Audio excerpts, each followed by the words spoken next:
안녕하세요. 30대 중반의 여자입니다. 지금부터 제가 들려드릴 이야기는 제 인생에서 가장 힘들었던 시간에 대한 일인데요. 솔직히 이 사연을 털어놓기까지 정말 오래 고민했어요. 한 몇 달은 썼다 지웠다 한 것 같아요.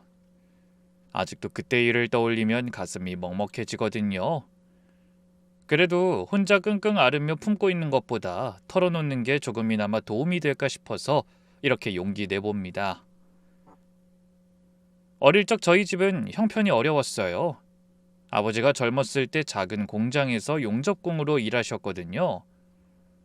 새벽부터 밤까지 일하시는 게 일상이었고 손에는 항상 화상 자국이랑 굳은 살이 박혀 있으셨죠. 제가 어렸을 때 아버지 손을 잡으면 거칠거칠해서 따가웠던 기억이 나요. 근데 그 손이 참 따뜻했어요. 엄마는 제가 초등학교 때 교통사고로 갑자기 돌아가셨어요. 저와 아버지가 뒤늦게 병원에 갔을 때 엄마는 이미 의식이 없으셨대요. 아버지가 병원 복도에서 벽을 짚고 우시는 걸 그때 처음 봤어요. 평생 눈물 한 번 안 보이시던 분이었는데 저는 무서워서 아버지 작업복 자락을 잡고 서 있었는데 아버지가 저를 도리어 안아주시면서 괜찮다고 몇 번이나 말씀해 주셨죠.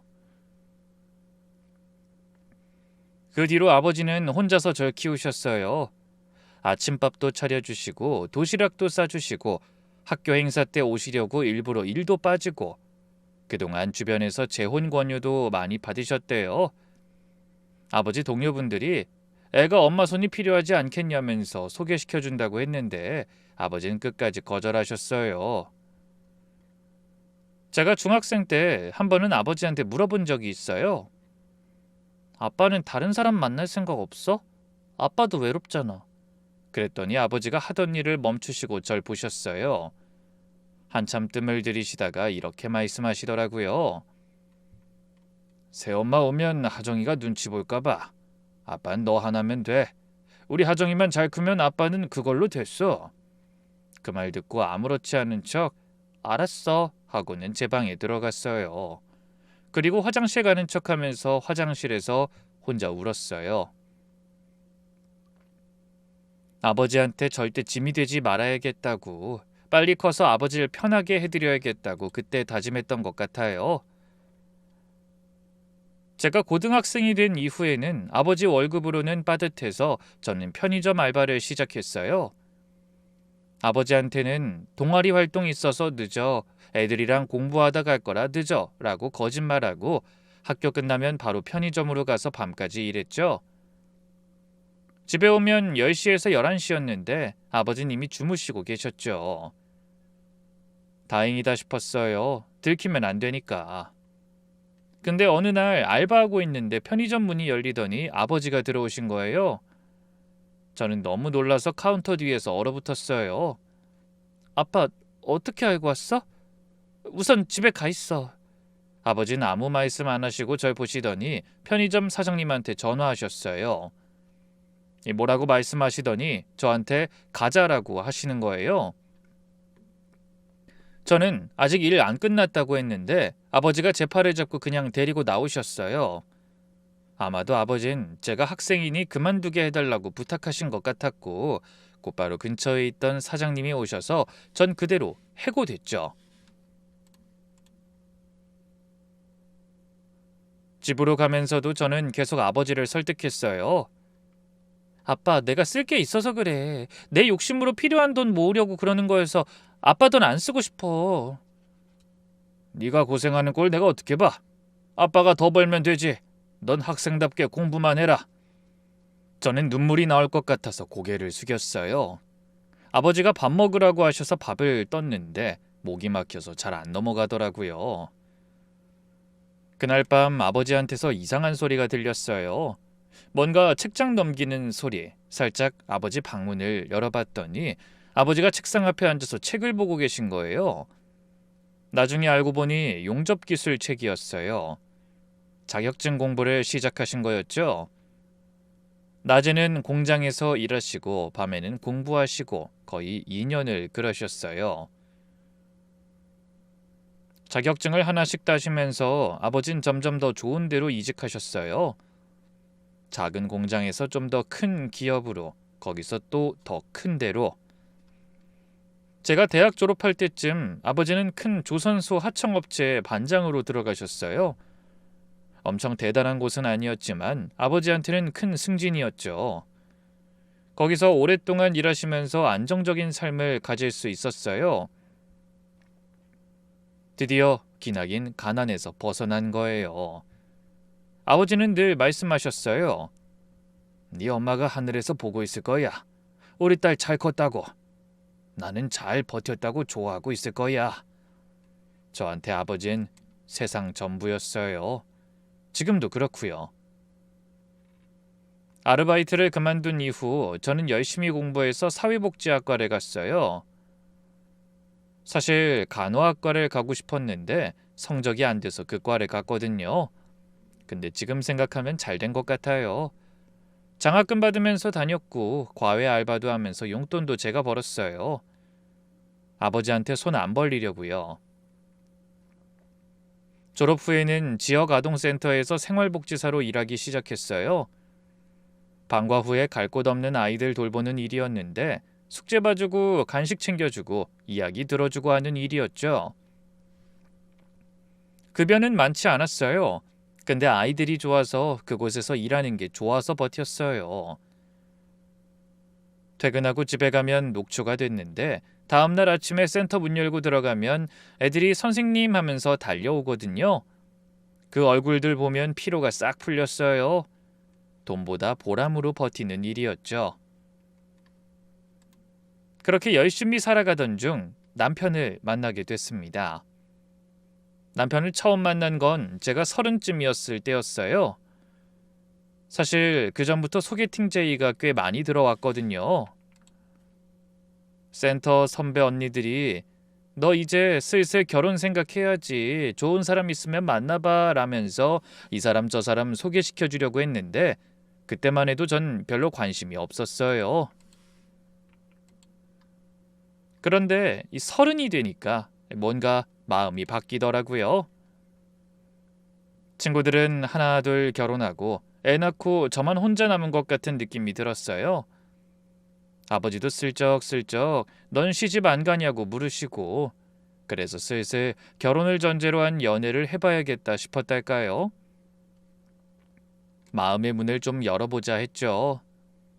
그러던 어느 주말에 센터 선배 언니가 전화를 했어요. 하정아, 나 테니스 치러 가는데 너도 갈래? 같이 운동하는 사람들 있는데 괜찮은 사람들이야. 언니 나 테니스 칠 줄 몰라. 그냥 구경만 해도 돼. 사람들 좀 만나고 그러라고. 맨날 센터랑 집만 왔다 갔다 하지 말고. 그땐 별 기대 없이 따라갔어요.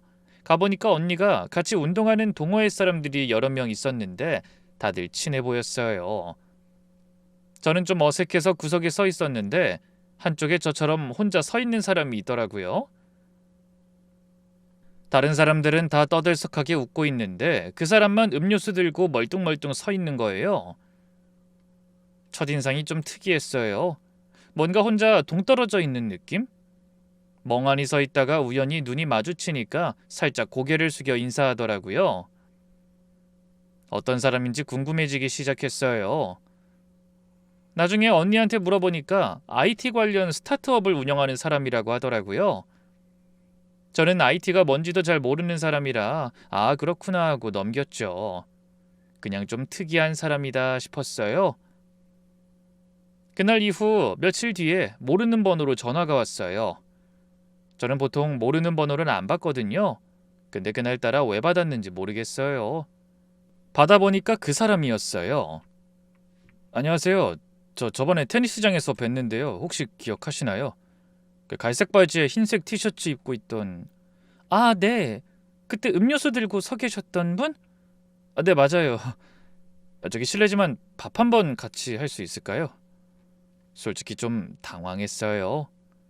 그 자리에서 저한테 말 한마디 제대로 건 적도 없는 사람이 갑자기 밥을 먹자니 번호는 어떻게 알았냐고 물었더니 동호회 단체 채팅방에서 언니한테 물어봤다더라고요.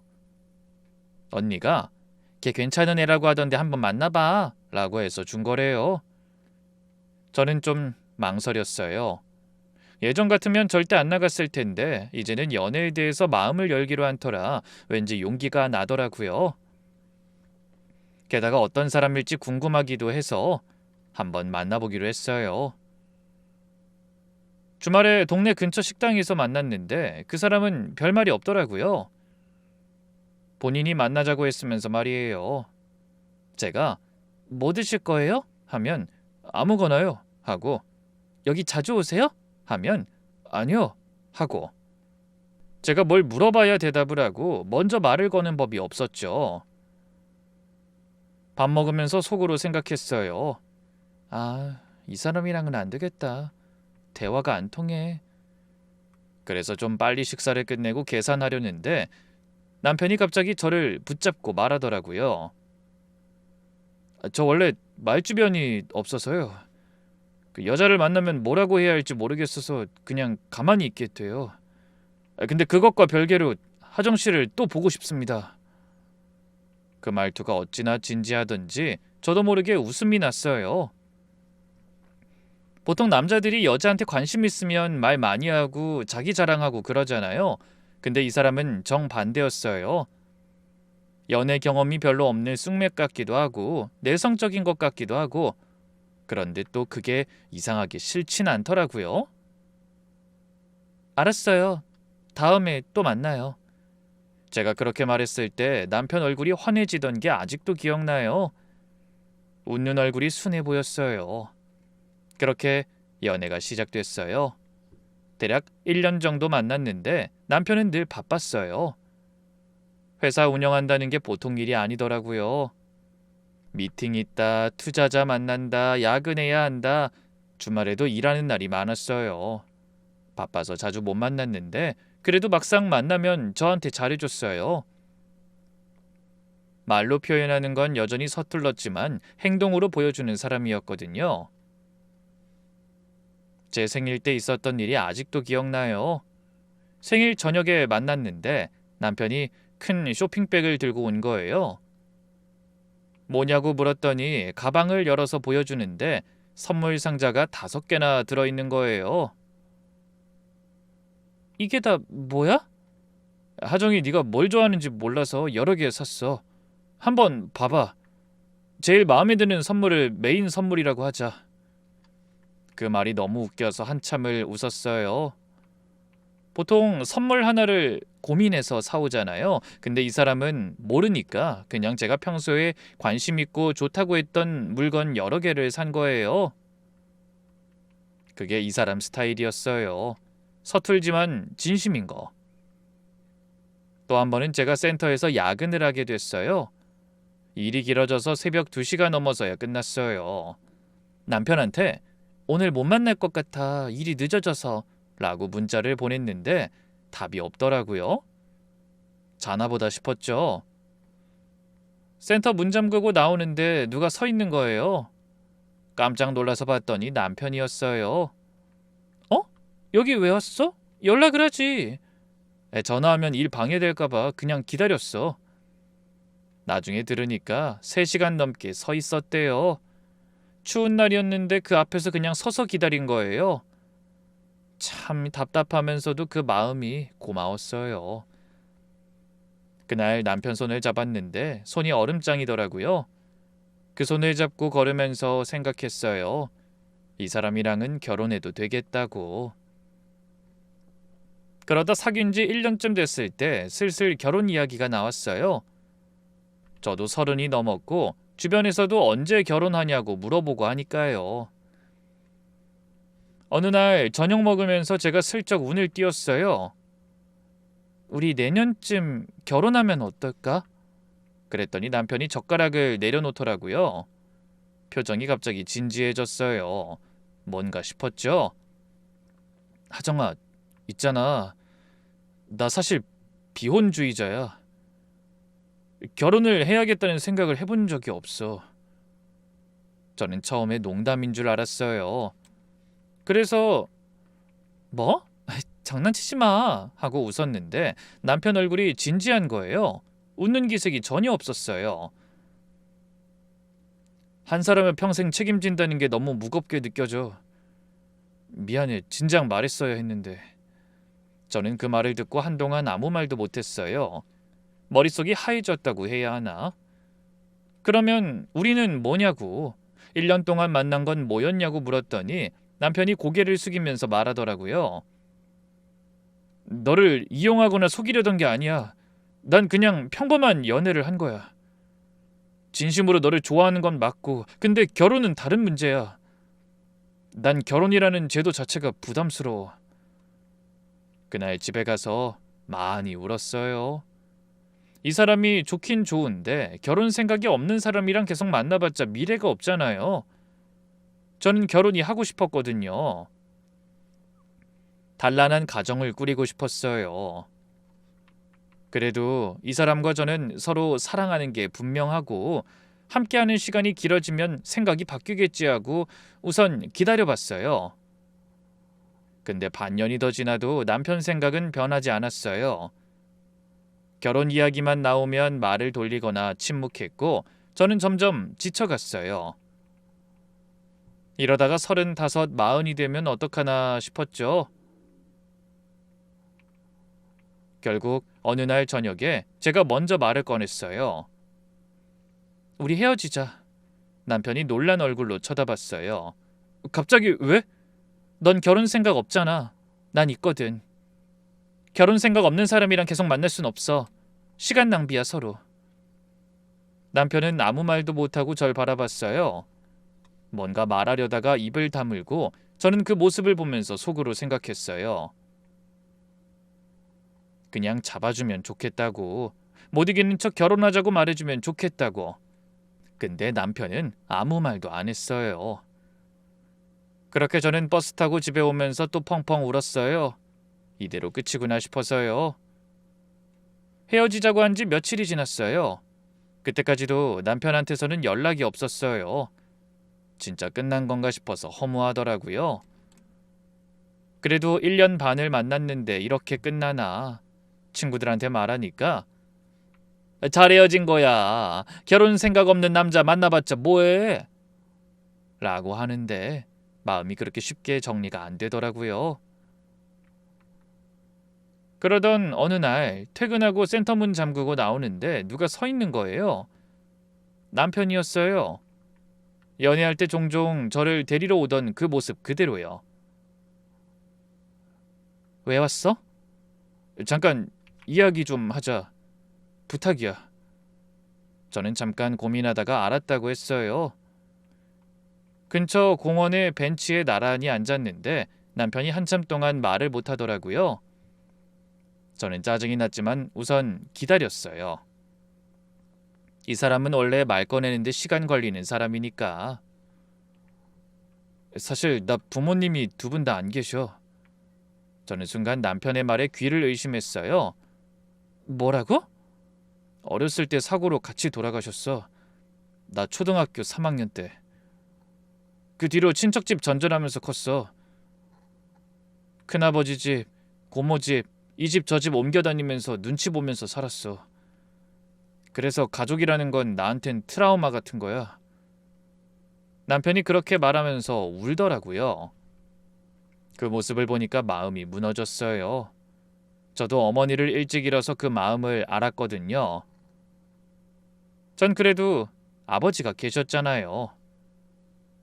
이 사람은 둘 다 없었던 거니까 얼마나 외로웠을까, 얼마나 무서웠을까 싶더라고요.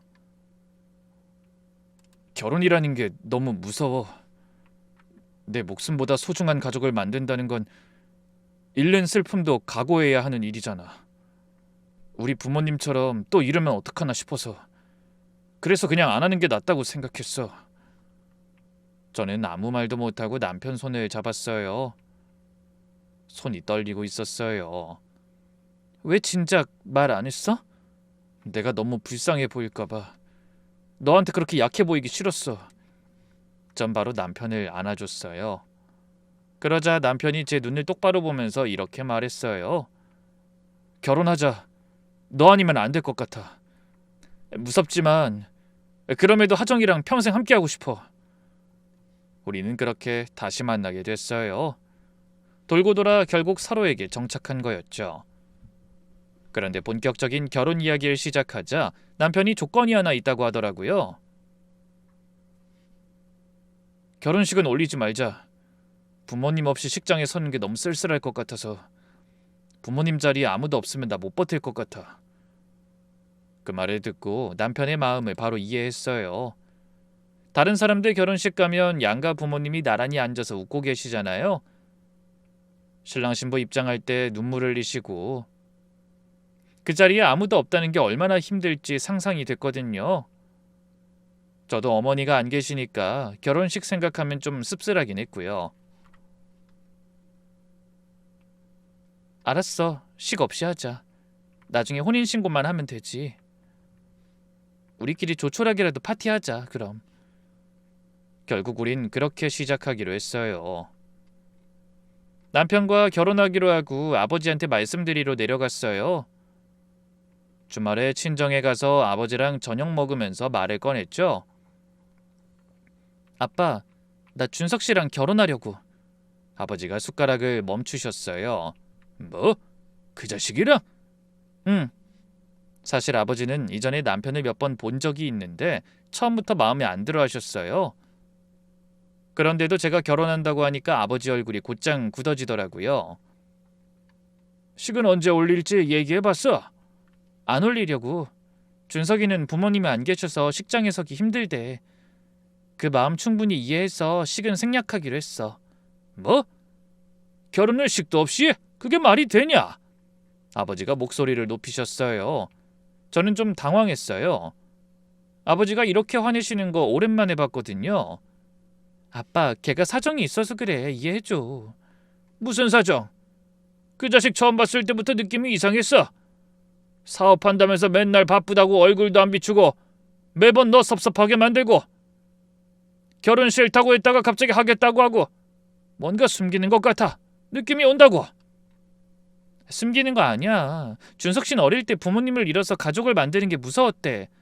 근데 우리 둘이 이렇게 사랑하잖아. 지금은 마음을 바꿨어. 저는 아버지한테 남편 사정을 자세히 설명했어요. 어릴 때 부모님이 사고로 돌아가셨다는 것, 친척집 전전하면서 컸다는 것, 그래서 가족을 만드는 게 두려웠다는 것. 한참을 듣고 계시던 아버지는 그제야 표정이 좀 누그러지시더라고요. 그리고 한참을 뜸들이시더니 이렇게 말씀하셨죠. 네가 좋다면 아빠가 뭐라 하겠냐. 근데 뭔가 이상하면 바로 말해라. 알았지? 조금이라도 이상한 거 있으면 아빠한테 말해. 아빠가 바로 도와줄 테니까. 사실 난 아직도 의심쩍긴 하다. 그래도 널 믿고 허락해 줄게. 알았어, 아빠. 걱정하지 마. 허락해줘서 정말 고마워요. 그렇게 아버진 결국 허락해 주셨어요. 근데 끝까지 찜찜한 표정을 지으셨어요. 밥 먹으면서도 계속 한숨을 쉬시고 그때 저는 그냥 아버지가 딸 시집 보내는 게 서운하신 거라고 생각했어요. 그렇게 남편과 저는 부부가 되었어요. 아파트 전세를 얻어서 신혼살림을 차렸어요. 처음엔 정말 좋았어요. 남편이 바쁘긴 해도 퇴근하면 저랑 같이 저녁 먹고 주말엔 근처 마트 가서 장도 보고 소소하지만 행복한 일상이었어요. 저녁에 같이 소파에 앉아서 TV 보다가 남편이 제 어깨에 기대면 이게 행복이구나 싶었어요. 아침에 눈 떴을 때 옆에 누가 있다는 것, 퇴근하고 집에 오면 누가 기다리고 있다는 것, 혼자 살 땐 몰랐던 것들이 새삼 감사하더라고요. 아이는 조금만 더 시간을 갖기로 했어요. 남편 사업이 안정되면 그때 가지자고요. 혼인신고도 같이 살면서 천천히 하기로 했는데 남편이 바쁘니까 시간 날 때 하자고 하더라고요. 저도 센터 일이 바빠서 그러자고 했어요. 급한 건 아니니까요. 어차피 같이 사는 건데 서류가 뭐 그리 중요하냐 싶었죠. 그런데 결혼하고 1년쯤 지났을 때 남편 회사 사정이 안 좋아지기 시작했어요. 원래 스타트업이 그렇다고 하더라고요. 부침이 심하다고.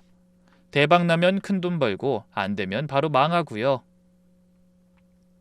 남편 회사는 후자 쪽으로 기울기 시작한 거예요. 투자받기로 한 데서 갑자기 엎어지고 직원들 월급이 밀리기 시작했어요.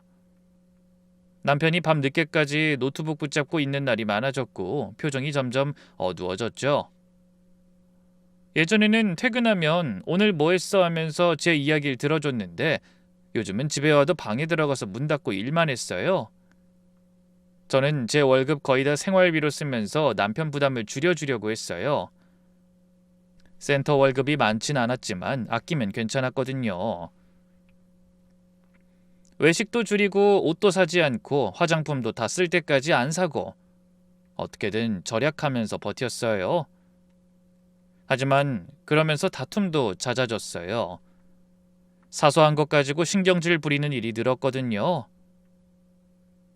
한 번은 제가 반찬이 떨어져서 급한 대로 배달 음식을 시켰는데 남편이 왜 이렇게 돈을 써? 하면서 짜증을 내더라고요. 저는 속상해서 나도 힘들어서 그런 거야. 매일 반찬 만들 여유가 없어. 라고 했더니 남편이 아무 말 없이 차갑게 방을 들어가 버렸어요. 남편은 점점 집에 늦게 들어왔어요. 밤 10시, 11시는 기본이고 새벽에 들어올 때도 있었죠. 주말에도 미팅 있다면서 나가는 날이 많았고요.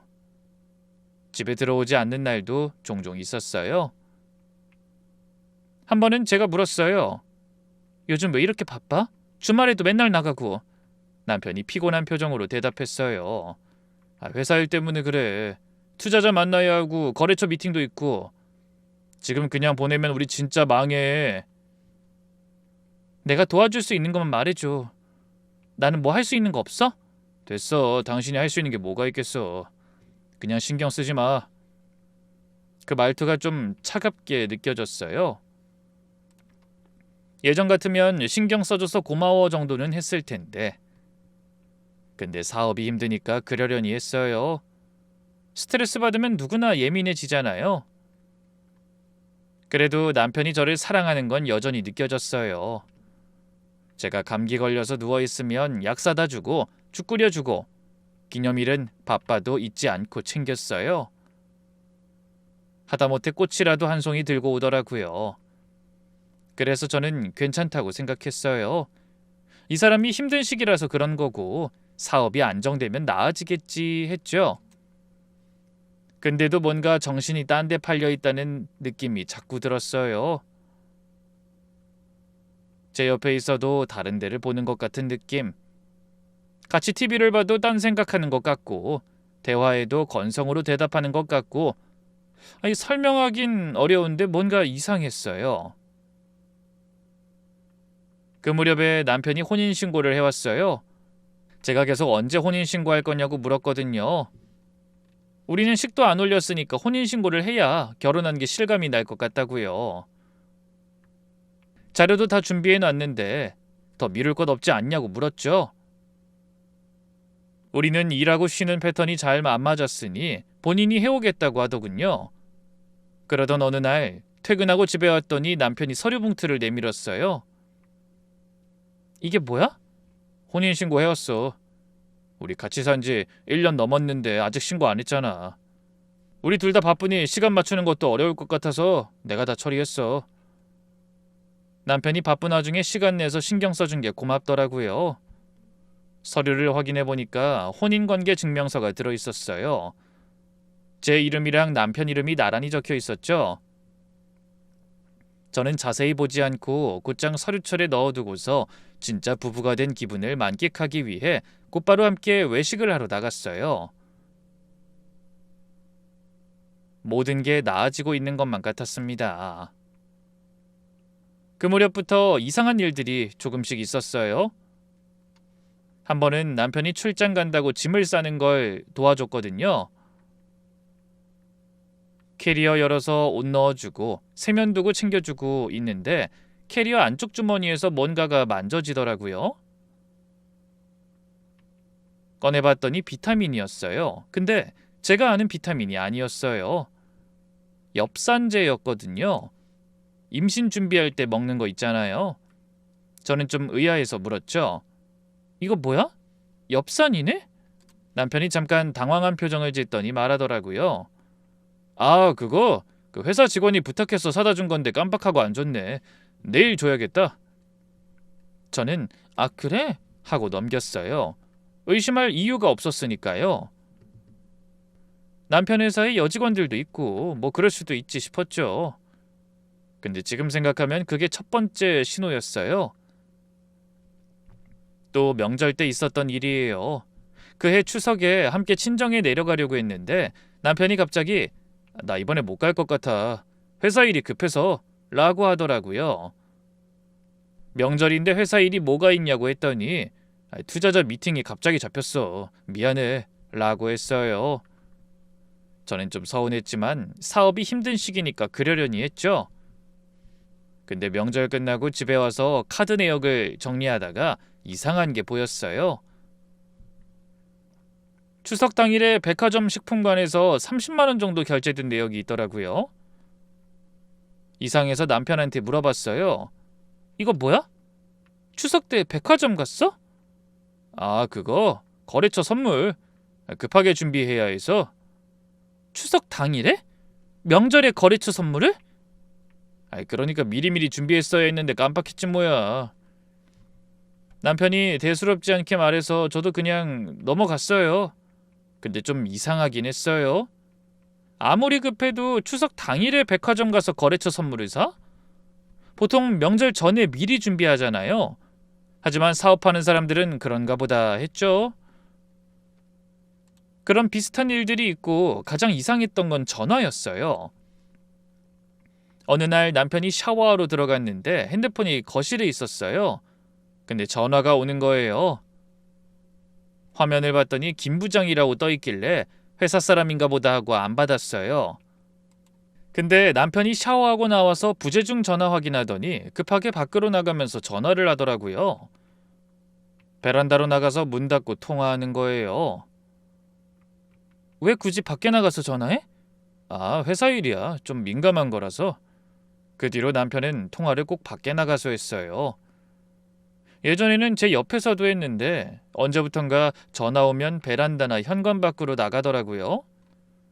전 그것도 회사 일이 힘드니까 스트레스 받아서 그런가 보다 했어요. 바보 같죠? 지금 생각하면 다 신호였는데 그땐 정말 몰랐어요. 그럼에도 남편이 힘들어하니까 전 오히려 더 잘해주려고 했어요. 아침도 일찍 일어나서 챙겨주고 저녁도 맛있는 거 해놓고 기다리고. 근데 남편은 그런 저한테 점점 미안해하는 것 같았어요. 밥 먹으면서도 자꾸 한숨 쉬고 절 볼 때 눈을 잘 못 마주치고 힘드니까 미안한 거라고. 제가 돈을 많이 못 버니까 자기가 더 책임감을 느끼는 거라고 생각했죠. 남편 회사 상황은 갈수록 안 좋아졌어요. 직원들이 하나둘 그만두기 시작했고 남편은 거의 매일 새벽에 들어왔어요. 딱 봐도 얼굴이 말이 아니게 됐죠. 그 모습을 보면서 마음이 아팠어요. 이 사람이 힘든 때니까 가족인 내가 더 도와줘야겠다 싶었어요. 그래서 퇴근 후에 알바를 시작했어요. 센터 끝나고 집 근처 카페에서 저녁 알바를 했죠. 센터 퇴근하면 바로 카페 가서 10시까지 일하고 그렇게 버는 돈을 모아 생활비에 보태고 남편 회사 급한 돈 생기면 보태줬어요. 남편은 처음에 너까지 무리하면 안 돼. 그만둬. 라고 했는데 제가 괜찮아. 운동 삼아 하는 거야. 라고 하니까 더 이상 말 안 하더라고요. 그래도 아버지한테는 말 못했어요. 걱정하실까 봐. 전화 오면 잘 지내. 남편도 잘 있어. 하고 끊었죠. 아버지가 가끔 사위는 뭐해? 요즘 통화도 못하네. 하시면 바빠서 그래. 회사 일이 많대. 하고 얼버무렸어요. 그렇게 2달 정도 지났을 때 저는 결국 쓰러졌어요. 카페에서 일하다가 갑자기 눈앞이 캄캄해지더니 정신을 잃었어요. 깨어나니까 병원이었어요. 의사 선생님이 과로에 빈혈이 심하다고 하시더라고요. 제대로 못 먹고 무리해서 그렇다고 일주일은 쉬어야 한다고 하셨어요. 병원에서 아버지한테 연락이 갔어요. 아버지가 급하게 올라오셨는데 병실 문 열고 들어오시는 아버지 얼굴이 아직도 생생해요. 얼마나 놀라셨는지 얼굴이 하얗게 질려 계셨죠. 하정아, 너 이게 뭔 일이야? 왜 병원이야? 아빠 괜찮아. 좀 무리해서 그래. 금방 나아. 무리는 무슨 무리? 준석이는 어딨어? 연락 안 됐어? 알고 보니 아버지가 남편한테 전화했는데 안 받았대요. 문자도 남겼는데 답이 없었다고. 나중에 남편한테서 연락이 왔는데 미팅 중이라 못 받았어. 미안해. 라고 하더래요. 그 말 듣고 아버지가 엄청 화가 나신 것 같더라고요. 네 남편 뭐하는 놈이야? 마누라가 병원에 실려갔는데 전화를 안 받아? 아빠 회사 일이 급했나 봐. 원래 바빠. 아니 바쁘면 다야. 저녁에 병원 와서 얼굴이라도 비춰야지. 남편은 그날 밤 10시가 넘어서야 병원에 왔어요. 아버진 그때까지 제 옆에 계셨는데 남편 보더니 한마디 하셨어요. 마누라 건강도 못 챙기면서 무슨 사업이야 사업은. 남편이 고개 숙이면서 죄송합니다 아버님 했는데 아버지 표정이 좀 이상했어요. 화난 것 같기도 하고 뭔가 생각에 잠긴 것 같기도 하고. 병원에서 곧 퇴원하고 저는 친정에 내려갔어요. 남편한테는 친정에서 좀 쉬다 온다고 했어요. 솔직히 몸도 안 좋았지만 머리도 좀 식히고 싶었어요. 남편이랑 같이 있으면 자꾸 제가 뭔가 해줘야 할 것 같고 이상하게 의심되는 것들이 많고 해서 편히 못 쉬겠더라고요. 친정에서 며칠 쉬면서 아버지랑 밥 먹고 이야기하고 그랬어요. 아버지가 맛있는 거 사오셔서 차려주시고 저는 그냥 먹고 자고 오랜만에 푹 쉬었어요. 그동안 아버지는 계속 밖에서 일하시고 늦게까지 바쁘게 생활하셨고요. 그렇게 혼자 쉬면서 생각해보니까 현실이 막막하더라고요. 남편 회사는 점점 안 좋아지고 저는 몸까지 아프고 이러다가 어떻게 되나 싶었어요.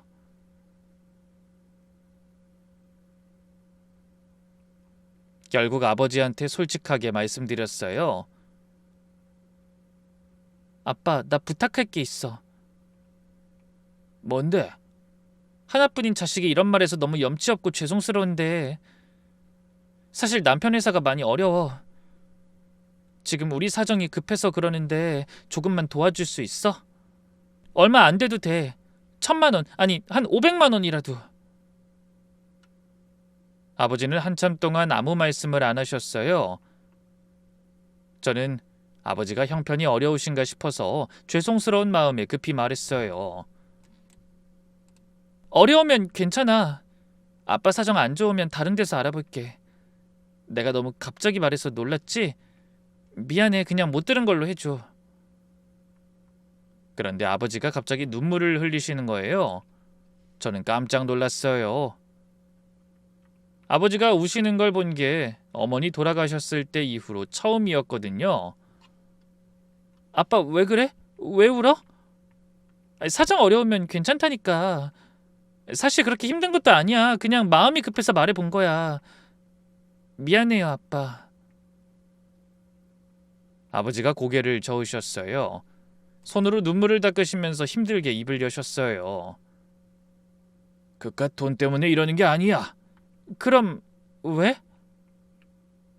넌 네 남편이 뭐하고 다니는지 진짜 모르냐? 저는 그 말을 듣고 멍해졌어요. 뭐라고요? 아버지가 자리에서 일어나시더니 방에서 서류 뭉치를 가져오셨어요. 두툼한 봉투였어요. 아버지가 식탁 위에 그걸 내려놓으셨어요. 이게 뭐야, 아빠? 네가 병원에 실려갔을 때 결심했어. 더는 안 되겠다 싶어서 뭔가 있을 거라고 느꼈지. 그래서 알아봤다. 아버지가 봉투를 열어서 서류들을 꺼내셨어요. 사진도 있었고 문서도 있었어요. 저는 떨리는 손으로 펼쳐봤어요. 사진 속에 남편이 있었어요. 그리고 옆에 모르는 여자가 있었습니다. 둘이 손잡고 걸어가는 사진, 식당에서 밥 먹는 사진, 차에서 내리는 사진, 여러 장이었어요. 여자는 저보다 어려 보였어요. 20대 중후반쯤에 젊고 세련돼 보이는 여자. 이게 뭐야? 이 여자 누구야? 네 남편이 지난 8년 사귄 여자란다. 지금도 만나고 있어. 저 여자랑 결혼 준비 중이래. 저는 그 말을 듣고 숨이 막혔어요. 뭐라고? 8년? 그럼 나를 만나기 전부터 사귀던 여자라는 건데 말이에요. 말도 안 돼, 아빠. 이거 뭔가 잘못된 거 아니야? 그냥 준석 씨랑 닮은 사람이거나. 아니야, 내가 직접 확인했다. 저 여자 이름도 알아. 저는 믿을 수가 없었어요. 머릿속이 하얘졌어요. 4년을 같이 살았는데 같은 집에서 밥 먹고 자고 웃고 울고 그게 다 거짓이었다고? 그리고 이준석이 부모님도 살아계셔. 뭐? 돌아가셨다면서? 살아계셔. 두 분 다 아빠가 확인했어. 저는 그 말에 정신이 번쩍 들었어요. 부모님이 살아계신다니. 그럼 그때 울면서 했던 말들은 다 뭐야? 부모님 돌아가셔서 결혼이 무섭다던 말, 가족 만드는 게 트라우마라던 말, 그게 다 거짓말이었다니. 도저히 믿기지 않았어요. 꿈속을 걷고 있는 기분이었죠. 남편의 모든 행동과 말들이 떠오르면서 소름이 끼치기 시작했어요.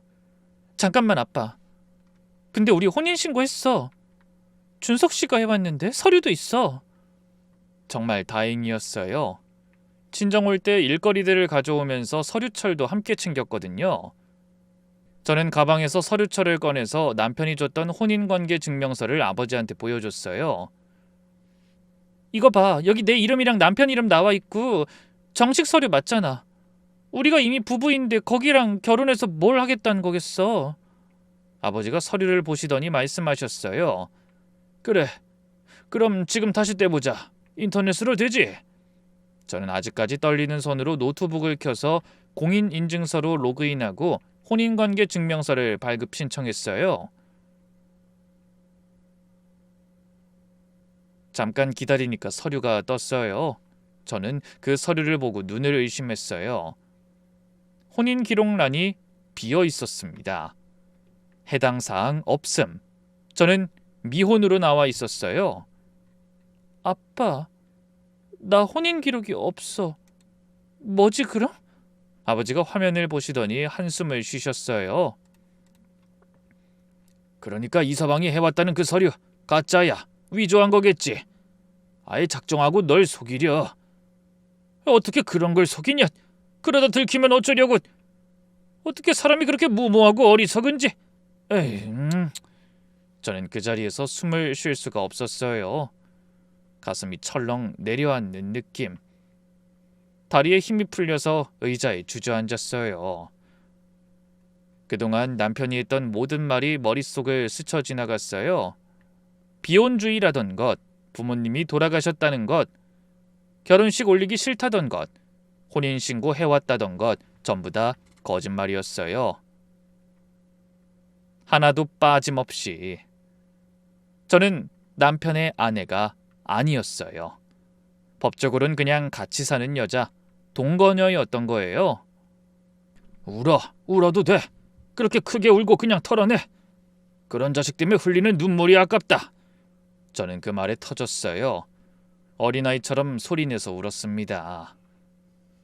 남편을 믿고 그와 함께한 지난 시간들이 무너지는 순간이었어요. 며칠 뒤에 아버지가 말씀하셨어요. 그 집 부모 만나자. 아빠가 연락처 알아냈어. 아버지가 뒷조사하시면서 남편 부모님 연락처를 알아내신 거예요. 저는 솔직히 만나기 싫었어요. 무슨 얼굴로 만나요. 근데 아버지가 만나서 얘긴 해봐야지. 어떻게 나오나 보게. 라고 하셔서 따라갔어요. 아버지가 전화해서 약속을 잡으셨어요. 아드님 일로 드릴 말씀이 있습니다. 라고 하셨대요. 시부모님 쪽에서는 뭔 일이냐고 물었는데 아버지가 만나서 말씀드리겠습니다. 라고 하셨대요. 그렇게 서울 시내의 한 카페에서 만났어요. 저에겐 죽은 줄 알았던 시부모님이라는 분들이 오셨는데 딱 보기엔 정말 평범한 분들이었어요.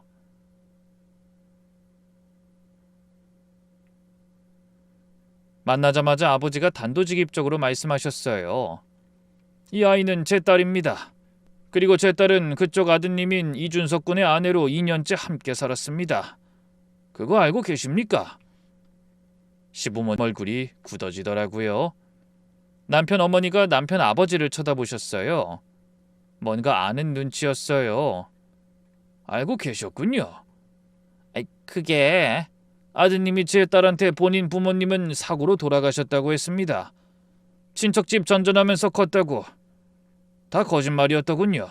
그것도 알고 계셨어요? 본인 자식이 당신 부모가 죽었다고 말하는 걸 알고 계셨냐고요? 시부모님은 아무 말을 못하고 계셨어요. 마치 이런 상황이 올 줄 알았던 사람들처럼요. 저는 그 모습을 보면서 분노가 치밀어 올랐어요. 이 사람들 알고 있었던 거야? 어떻게 사람이 이러지? 혼인신고서도 위조해서 제 딸한테 줬더군요.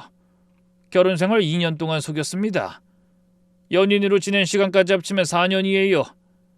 그거에 대해 어떻게 생각하십니까? 남편 아버지가 입을 열었어요. 근데 하는 말이 정말로 기가 막혔어요.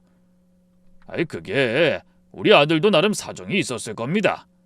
사업하면서 바쁘다 보면 그럴 수도 있는 거 아닙니까? 뭐라고요?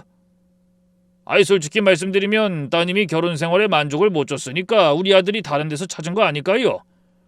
여자가 남자를 잘 챙겨줬으면 바람을 피겠습니까? 저는 그 말을 듣고 할 말을 잃었어요. 저한테 책임을 돌리고 있는 거예요. 지금까지 속은 건 저인데 제가 잘못했다는 거예요. 아버지가 자리에서 벌떡 일어나셨어요. 목소리가 떨리셨어요. 지금 무슨 소리를 하는 겁니까? 그쪽 아들이 사기를 쳤는데 피해자한테 잘못했다고요? 사기라뇨. 말이 너무 심하신 거 아닙니까? 혼인신고 위조가 사기 아니면 뭡니까? 내 딸 인생을 갖고 놀았는데! 그리고 바람 피운 거라뇨. 내 딸을 만나기 전부터 다른 여자와 오랫동안 만나고 있었고 양쪽 여자를 속이면서 초혼인 척했습니다. 자식이 천하의 사기꾼이 돼서 애먼 사람들 눈에 피눈물 나게 하는 중인데 인간 탈을 쓰고 어떻게 그렇게 뻔뻔하게 말합니까? 아버지가 그렇게 화를 내는데도 시부모님은 끝까지 뻔뻔했어요. 사과 한마디 없었어요. 아들한테 잘 말해보겠다는 말만 하고 자리를 피하더라고요. 아버지도 더는 이 자리에 있고 싶지 않다며 절 데리고 나오셨어요. 집에 돌아와서 저는 며칠을 울기만 했어요. 밥도 못 먹고 잠도 못 자고 눈만 감으면 남편 얼굴이 떠오르고 같이 행복했던 순간들이 떠오르고 그게 다 거짓이었다는 게 믿기지 않았어요.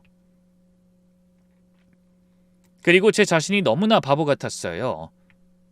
왜 나는 혼인신고가 된 줄 알았을까? 정말 혼인신고가 되었다면 살면서 미세한 변화들이 있었을 텐데 제대로 살피지 않고 넘어간 제 자신이 너무나 답답하고 바보 같았어요. 남편을 한 번도 의심하지 않았던 스스로를 책망하고 또 책망했습니다. 그렇게 계속 생각에 빠져 있다 보니 나중엔 솔직히 그냥 모른 척하고 살까 싶었어요. 이걸 파헤쳐서 뭐해? 어차피 다 부서질 건데. 남편한테 조용히 헤어지자고 하고 없던 일로 하고 새 출발하면 안 되나? 그게 더 편할 것 같았어요. 싸우고 법적 다툼하고 그러는 거 너무 힘들잖아요. 저는 아버지한테 말했어요. 아빠, 나 그냥 조용히 헤어지고 싶어. 조사하고 고소하고 그런 거 안 할래. 그냥 끝내고 싶어. 아버지가 한참 절 바라보시더니 제 손을 잡으셨어요. 그럼 제가 뭘 배우냐? 누굴 위해서 조용히 끝내는 거냐고. 네 인생의 가장 귀한 몇 년을 그놈이 빼앗아간 건데 그냥 넘어가면 쟨 아무 벌도 안 받아. 또 다른 여자한테 똑같이 하겠지. 그리고 네 남은 인생은 뭐가 되냐? 평생 속은 채로 살 뻔했다는 거 그거 그냥 삼키고 살 수 있겠어? 두고두고 후회하지 않겠냐고. 아버지 말씀이 맞았어요. 이대로 끝내면 제가 너무 억울했어요. 오랫동안 진심으로 사랑했는데 제 시간과 마음을 다 바쳤는데 이 사람은 아무 대가도 안 치르고 끝났다고 생각하니 너무 억울할 것 같았어요. 아빠가 도와줄게. 끝까지 가보자. 네가 당한 거 다 받아내자고. 저는 아버지 손을 꽉 잡았어요. 그리고 마음을 다잡았어요. 복수하기로요. 복수를 결심하고 며칠 뒤에 뜻밖의 연락을 받았어요. 센터 선배 언니였습니다. 남편을 처음 소개해준 그 테니스 동호회 언니요. 하정아, 너 지금 어디야? 나 할 말 있어. 마침 모든 게 제자리로 돌아가려는 과정에 있는 것 같았어요. 언니 목소리가 심상치 않아서 곧바로 만나기로 했어요. 카페에서 만났는데 언니가 한숨을 몇 번이나 쉬더니 이렇게 말하더라고요. 나 너한테 죄 지은 게 있어. 뭔데? 네 남편 있잖아, 이준석. 잘 지내고 있어? 뭔가 이상한 거 없어? 그건 갑자기 왜 물어? 언니가 말하고 싶은 걸 말해줘. 언니가 말하길 사실 언니는 남편을 잘 모른대요. 그냥 지인의 지인이니까 건너서 아는 사이였다고요. 저와 결혼했다는 소식을 들은 이후로도 잘 됐다고 넘어갔대요. 그러다 한 달 전 동호회 모임에서 남편을 우연히 봤다는 겁니다. 언니 혼자 본 터라 뭔가 이상해서 인사하려고 다가갔는데 남편이 언니를 못 본 척하고 서둘러 나갔대요. 그때 바로 누구냐고 물어볼까 하다가 그냥 넘겼어. 회사 사람인가 보다 했거든. 근데 생각할수록 이상하더라고. 몇 날 며칠 고민하다 이렇게 말하는 거야. 미안해. 근데 내가 볼 땐 그냥 아는 사이가 아닌 것 같아 분명. 저는 언니한테 괜찮다고 했어요. 언니 잘못이 아니니까요. 근데 그 이야기를 듣고 나니까 또 마음이 무너지더라고요. 아마 제가 모르는 상태에서 들었다면 저는 또 바보처럼 별일 아니라고, 회사 사람일 거라고 얘기했겠죠. 그렇게 남편은 알게 모르게 그 여자와 저 사이를 오가며 두 집 살림을 지냈을 거예요.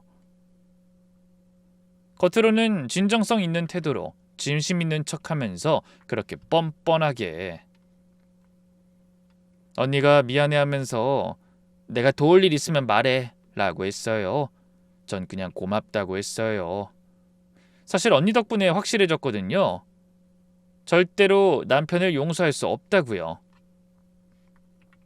그날 집에 돌아와서 저는 더 단단해졌어요.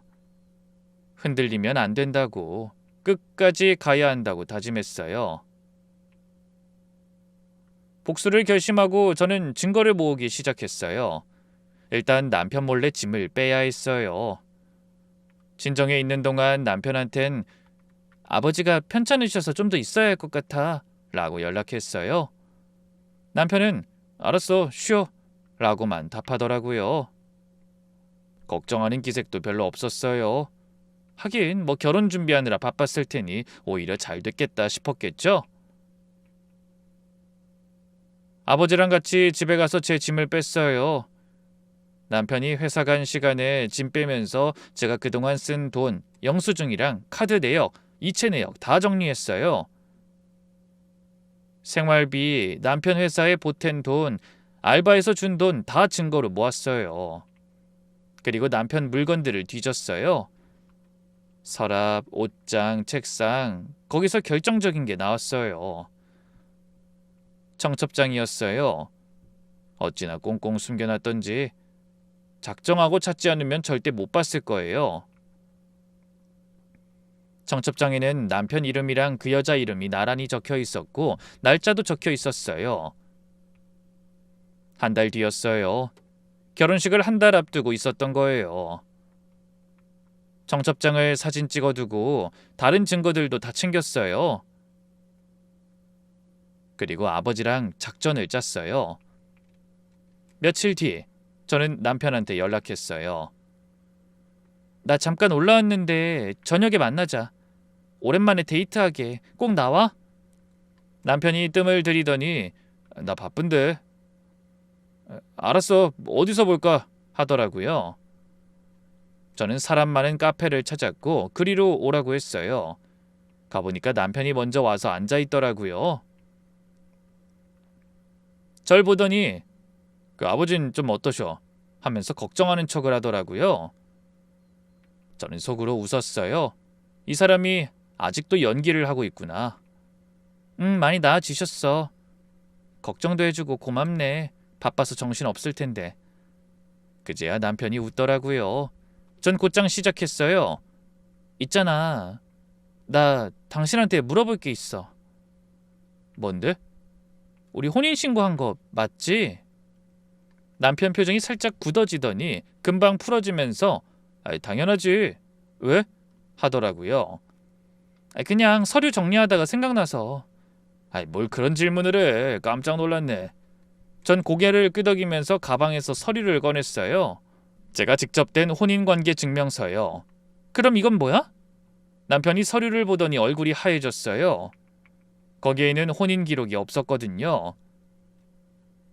네가 해봤다는 혼인신고 안 돼 있더라. 나 미혼이래. 우리 결혼 진짜 아니었어?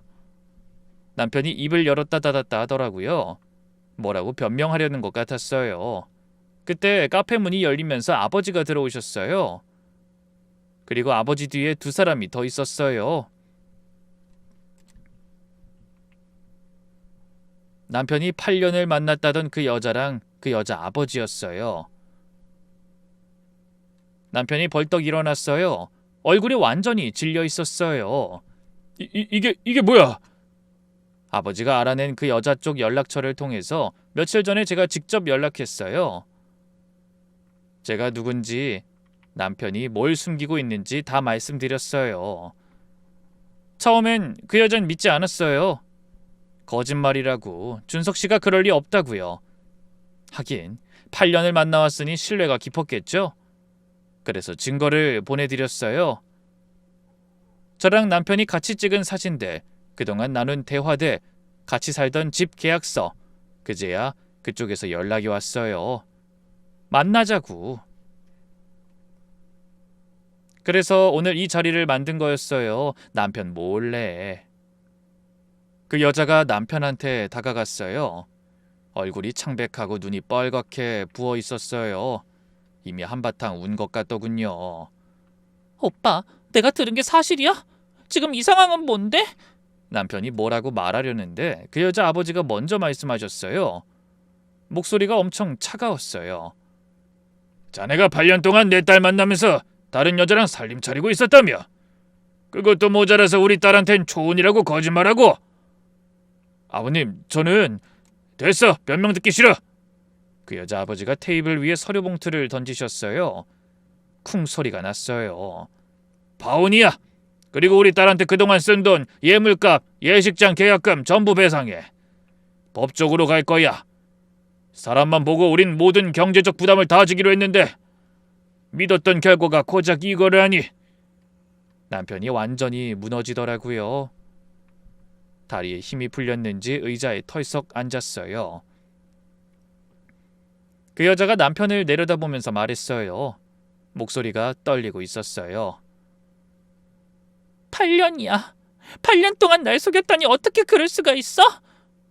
여자는 남편을 붙들고 한참을 울었어요. 남편은 그저 고개만 숙이고 있었죠. 그렇게 난리를 피우다가 여자 아버지가 억지로 여자를 이끌어서 결국 그렇게 가버렸어요. 피해자인데도 끝이 너무 비참해서 눈물이 날 정도였어요. 얼마를 보상받는다고 해도 그 상처가 지워질까요? 그 여자가 나가자마자 남편이 고개를 들어서 저를 봤어요. 미안해. 너를 사랑한 건 진짜였어. 코웃음이 나왔어요. 드라마 같은 대사를 실제로 듣게 되다니. 지금 나한테 그걸 믿으라는 거야? 처음엔 정말 너만 있으면 됐어. 근데 회사가 힘들어지니까. 저쪽 아버지가 건설회사 사장이거든. 투자 얘기가 오갔어. 그 돈 받고 나서 저쪽 정리하고 너한테 제대로 가려고 했어. 웃기지 마. 저 여자는 8년 동안 만났다며. 근데 지금 나를 택하려고 했다고? 난 아무것도 모르고 내연녀 된 기분이야. 저 사람을 오랫동안 만나면서 진심으로 사랑한 적 없어. 날 사랑해 주니까 만났던 거야. 그러니까 오래 만나면서도 결혼을 안 했었지. 경제적인 조건, 상황 다 제외하고 내가 진심으로 위했던 건 당신이야. 믿어줘. 저희 아버지가 앞으로 나오셨어요. 남편 앞에 서시더니 말씀하셨어요. 넌 내 딸 인생을 갖고 놀았어. 혼인신고 위조해서 속이고 돈도 뜯어가고 사문서 위조로 고소할 거야. 민사소송도 갈 거고. 각오해. 그때 가서도 이렇게 멀쩡히 말하나 보자고. 남편이 고개를 숙였어요. 아무 말도 못하고요. 저는 마지막으로 말했어요. 그때 처음 만났을 때 말주변이 없어서 뭐라고 해야 할지 모르겠다고 했지? 근데 거짓말은 잘하더라? 지난 4년 동안 한 번도 안 들켰잖아. 대단해. 그 입 가지고 평생 잘 살아봐. 남편이 고개를 들어서 저를 봤어요. 눈에 눈물이 고여 있더라고요. 근데 저는 전혀 마음이 안 움직였어요. 이미 끝난 사람이었으니까. 저는 아버지 손을 잡고 카페를 나왔어요. 밖으로 나오니까 해가 지고 있었어요. 노을이 지더라고요. 아버지가 제 어깨를 감싸시면서 말씀하셨어요. 잘했어. 이제 끝났어. 저는 그 말에 터졌어요. 아버지 품에 안겨서 울었어요. 시원하면서도 슬펐어요. 이렇게 끝나는구나 싶으면서도 이제야 끝났다는 안도감이 있었어요. 오늘 많이 힘들었을 거야. 근데 잘 버텼어. 내 딸 장하다. 아빠가 있어서 버틴 거야. 혼자였으면 못했어요. 앞으로 좋은 일만 있을 거야. 아빠가 장담해. 이후에 저는 사문서 위조로 남편을 고소했어요. 혼인관계 증명서 위조한 걸로요. 그리고 동거하면서 제가 쓴 생활비, 남편 회사에 보탠 돈 증거 모아서 민사소송도 걸었어요. 과정이 길고 힘들었지만 결국 받아낼 건 받아냈어요. 그 여자한테는 완전히 파혼당했어요. 소문이 나서 남편 회사도 결국 망했고요. 투자 받으려던 것도 다 엎어졌다고 하더라고요. 지금 저는 다시 센터에서 일하고 있어요. 아이들 얼굴 보면 힘들었던 것도 좀 잊혀지더라고요. 선생님이 최고예요. 이런 말 해주는 애들 보면 웃게 돼요. 아버진 여전히 주말마다 저한테 전화하세요. 밥은 먹었냐? 별일 없냐? 하시면서 가끔 올라오셔서 맛있는 거 사주시고 가세요. 가끔 그 시간이 꿈이었나 싶을 때가 있어요. 4년이라는 시간이 통째로 사기였다는 게 아직도 실감이 안 나거든요. 왜 그때 신호를 못 알아챘을까? 왜 그렇게 쉽게 믿었을까? 후회가 될 때도 있어요. 근데 그 후회를 안고 살아가는 중이에요. 매일 조금씩 나아지고 있어요. 저한테 이 세상 전부인 아버지가 있으니 잘 헤쳐나가 보려고요. 힘든 시간이었지만 그래도 이겨나가고 있어요. 아직 완전히 괜찮진 않지만요. 가끔 밤에 잠이 안 올 때도 있고 남편 생각에 눈물 날 때도 있어요. 근데 그래도 살아가고 있어요. 천천히, 하루하루. 그거로도 지금 저에겐 충분해요.